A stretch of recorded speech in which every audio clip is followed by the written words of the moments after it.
Hi மக்களே, பெற்றோர்களுக்கான video மக்களே இது. இந்த வீடியோவை பாருங்கள்.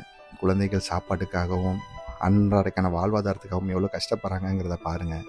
இன்றைக்கி நம்ம வீட்டில் ஒரு புள்ள, அம்மா எனக்கு இந்த சாப்பாடு வேணாம், இது எனக்கு பிடிக்கல அப்படின்னு சொல்லும்போது பெற்றவங்க அவன் தான் பிடிக்கலைங்கிறானா விட்டுருன்னு சொல்லி நம்ம நவத்திடுறோம், ஒதுக்கிடுறோம். ஆனால் சாப்பாடு எவ்வளோ முக்கியம் அப்படிங்கிறத உணர்த்தக்கூடிய வீடியோ தான் மக்களே இது. குழந்தைங்களுக்கு இதை காட்டி வளங்க. இங்கே பார், இவ்வளோ குழந்தைகள் எவ்வளோ கஷ்டத்துலேயும் எவ்வளோ சூழ்நிலைகளும் சாப்பாட்டுக்காக கஷ்டப்படுறாங்கிறத உணர்த்துங்க, தெரியப்படுத்துங்க.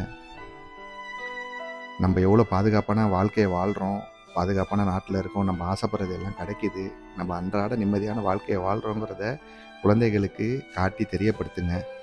குழந்தைகளே, நீங்கள் எவ்வளோதோ இன்ஸ்டாகிராமில் யூடியூப்லலாம் வீடியோவை பார்த்துட்டு எனக்கு இந்த பொருள் வாங்கி கொடு, அந்த பொருளை வாங்கி கொடுன்னு சொல்லிட்டு பெற்றோர்களை போட்டு டார்ச்சர் பண்ணுறீங்க. அவங்க சூழ்நிலை தெரியாமல். அவங்க நல்லா இருந்தாங்கன்னா கண்டிப்பாக உங்களுக்கு தான் செய்ய போகிறாங்க. ஆனால் இது போலவும் குழந்தைகள் வாழ்கிறாங்க. எவ்வளோதோ சாப்பாட்டுக்கும் அன்றாட வாழ்க்கையும் கஷ்டப்படுற குழந்தைகள் வாழ்ந்துட்டு தான் குழந்தைகளே இருக்காங்க.